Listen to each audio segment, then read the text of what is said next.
பாக்யலட்சுமி சீரியல்ல அமிர்தா கேரக்டர்ல நடிச்சிட்டு இருக்கவங்க தான் அக்ஷிதா அசோக். இவங்க ஏப்ரல் 25, 2003 கோயம்புத்தூர்ல பிறந்திருக்காங்க. இவங்களுடைய வயசு 20. இவங்க 16 வயசுல நடிக்க வந்துட்டாங்க. அக்ஷிதா யார்னா அழகு சீரியல்ல திருநா கேரக்டர்ல நடிச்சிட்டு இருக்கிற அவினாஷோடைய தங்கை தான். அண்ட் அக்ஷிதாவுடைய ஃபேமிலி போட்டோ தான் இது. ஆனா அவங்க அப்பா பார்த்தியே எந்த விஷயத்தையுமே இது வரைக்கும் அக்ஷிதா ஷேர் பண்ணல. அண்ட் அவினாஷோட ஷூட்டிங்க்கு போயிருக்காங்க அக்ஷிதா. இவங்கள பார்த்து நீ நடிக்கிறியான்னு கேட்டு இருக்காங்க.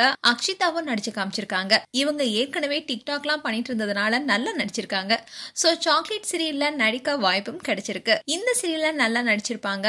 அண்ட் அவினாஷ் கூட நிறைய டான்ஸ் பண்ணி அந்த வீடியோவை சோஷியல் மீடியால ஷேர் பண்ணி மேலும் பிரபலமானாங்க. அண்ட் இதை தொடர்ந்து அன்பேவா சீரியல்ல பூமிகா தங்கை தீபிகாவா நடிச்சிட்டு வந்தாங்க. அண்ட் காற்றுக்கு என்ன வெளி சீரியல்ல அபீர் ரோல்ல நெகட்டிவ் கேரக்டர்ல நடிச்சிருக்காங்க. அண்ட் இவங்களுடைய கவர்ச்சி போட்டோஸ் சோஷியல் மீடியால வெளியானதை பார்த்து பலரும் பல விதமா பேசினாங்க. அது மட்டும் இல்லாம இவங்க ராரா சரசுக்கு ராரா படத்துல நடிச்சிருக்காங்க. இந்த படத்துல கிளாமரா நடிச்சிருப்பாங்க.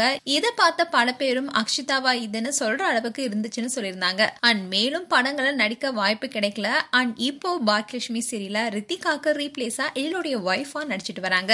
ரித்திகா அளவுக்கு இவங்க நடிக்கலனோ எழிலுக்கு அக்கா மாதிரி இருக்காங்கன்னு நிறைய பேர் ரொம்பவே தப்பா பேசினாங்க. அண்ட் எழில விட இவங்க ஒன்னும் பெரிய பொண்ணுலாம் இல்லைங்க. இவங்க ரொம்பவே சின்ன பொண்ணு தான். இவங்களுக்கு இப்போதான் 20 நடக்குது. ஆனா எல்லாத்தையும் இக்னோர் பண்ணிட்டு சீரியல்ல இப்போ அமிர்தா கேரக்டர்ல ஜொலிக்க ஆரம்பிச்சிட்டாங்கன்னே சொல்லலாம். மேலும் இது போன்ற வீடியோஸை பார்க்க நியூஸ் தமிழ் சேனலை சப்ஸ்கிரைப் பண்ணுங்க. மறக்காம நோட்டிபிகேஷன் பட்டனை கிளிக் பண்ணுங்க.